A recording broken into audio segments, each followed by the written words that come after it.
Imagine isso. Você está de pé no topo de uma montanha escarpada, o vento uivando como um lamento ancestral, carregando o cheiro de terra úmida e de algo mais sombrio, o suor frio do medo que gruda na pele como uma segunda sombra.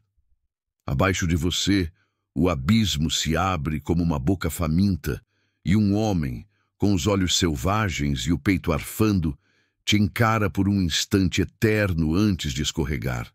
Ele não grita, não implora, apenas cai, e você sente o eco daquele silêncio no fundo do seu estômago, como se fosse você despencando. E se eu te disser que essa queda não foi o fim, que na verdade foi o começo de uma vida que durou além do imaginável, fique comigo, porque o que vem agora vai te fazer questionar cada respiração que você dá sem reverência. Era uma vez, em uma vila esquecida nas colinas de Judá, onde o sol escaldante lambia as oliveiras até que elas sussurrassem segredos ao vento, um homem chamado Elias. Ele não era rei nem profeta, só um oleiro comum, com as mãos calejadas pelo barro úmido e o coração endurecido pelo ceticismo que o mundo lhe impusera. Elias ria das histórias antigas, daqueles que falavam de um Deus invisível que vigiava dos céus como um falcão paciente. Temor, reverência, isso é para os fracos que se curvam ante sombras. Ele zombava para si mesmo enquanto moldava suas vasilhas tortas, sentindo o peso da argila escorrer entre os dedos, como o tempo que ele desperdiçava em noites de vinho azedo e brigas barulhentas na praça. Seus dias eram um ciclo de fúria contida. Ele brigava com os vizinhos por um punhado de moedas, ignorava o choro da esposa que implorava por paz, e olhava para o horizonte com um desejo voraz por mais terra, mais ouro, mais vida sem amarras. Mas o que ele não via era o vazio se instalando como rachaduras finas em uma panela que um dia se partiria ao menor toque.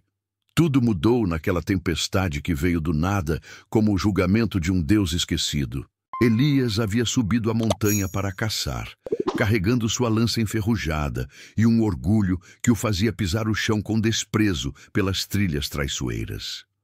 O céu, que momentos antes era um manto azul sereno, se rasgou em nuvens negras, e o trovão ribombou como o rugido de uma fera ferida. A chuva veio em lençóis grossos, transformando a terra em lama escorregadia que grudava nas sandálias dele como mãos invisíveis puxando para baixo. Ele xingava o céu, balançando o punho contra os relâmpagos que dançavam como serpentes de fogo. Se há um Senhor aí em cima que prove, que me atinja se for real, gritou ele, a voz se perdendo no caos, o coração batendo não de medo, mas de uma raiva que o cegava para o abismo à frente. Um passo em falso e o mundo girou. Suas pernas traíram, o corpo escorregou pela encosta íngreme, galhos chicoteando sua pele como acusações silenciosas, pedras cortando as palmas das mãos enquanto ele se agarrava ao nada. O ar, rarefeito, enchia seus pulmões de pavor puro agora, o cheiro de sangue misturado à terra molhada, e ele via flashes da vida que desperdiçara. O rosto pálido da esposa, as risadas vazias das tavernas, o barro seco de vasilhas que nunca duravam. Caiu, e o impacto foi um silêncio ensurdecedor. Ossos rangendo, visão escurecendo, o gosto metálico da morte na língua. Mas a morte não veio. Em vez disso, veio o sussurro. Elias acordou, ou achou que acordou, em uma caverna úmida na base da montanha, o corpo partido e latejante, cada respiração uma lâmina no peito. A escuridão era palpável, como um véu que cheirava a incenso antigo e a algo sagrado que ele nunca havia conhecido. E ali no breu, uma voz ecoou, não como trovão, mas como o murmúrio de um pai decepcionado. Por que resistes, filho? Por que corres do temor que te guarda? Ele se debateu, suando frio, o coração martelando como um tambor de guerra. Visões o assaltaram então. Não alucinações febris, mas revelações que cortavam como facas afiadas. Ele viu sua infância, correndo pelos campos com o pai que lhe ensinara os salmos, mas que ele havia enterrado sob anos de descrença. Viu o futuro que o esperava se continuasse assim, uma sepultura prematura sob as oliveiras, a esposa sozinha com mãos vazias. E por fim, viu o Senhor, não como um tirano distante, mas como um refúgio, um escudo que prolongava não só os dias, mas a essência da alma.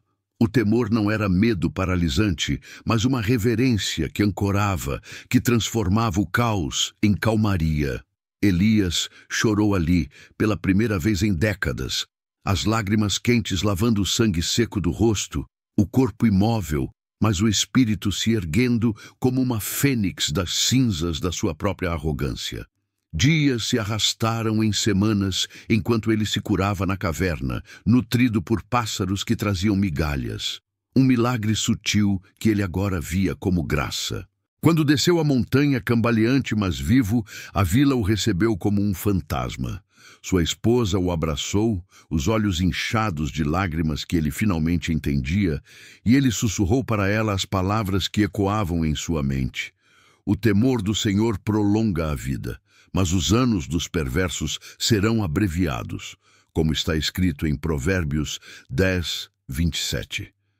Não era mais uma frase morta em um pergaminho. Era a verdade que o salvara. Elias voltou ao torno do oleiro, mas agora suas mãos tremiam não de raiva, mas de gratidão.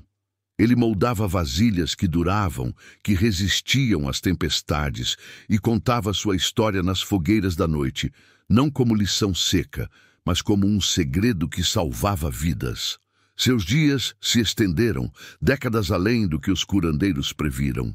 Cheios de netos, rindo ao redor das oliveiras, de uma paz que cheirava a terra fértil e a orações sussurradas ao amanhecer. Ele viveu para ver o ciclo se repetir em outros, guiando os perdidos de volta ao temor que não encurtava, mas expandia o horizonte da existência. E agora, enquanto o eco dessa história paira no ar como fumaça de uma fogueira que se apaga, pergunte-se: e se essa queda não for só de Elias, mas um convite para você? O que aconteceria se, no meio da sua própria tempestade, você parasse de lutar e começasse a temer, não com pavor, mas com aquela reverência que prolonga não só os dias, mas o pulsar do coração? Você já sentiu o abismo te chamar, ou ainda corre dele? Se essa história te acertou como um raio, como acertou a minha ao escrevê-la, deixe seu like agora, como um selo de que você escolheu viver mais. Comente abaixo qual é o seu temor que pode te salvar. E se inscreva no canal, mas só se tiver coragem de enfrentar o que vem depois, porque acredite, o Senhor está ouvindo.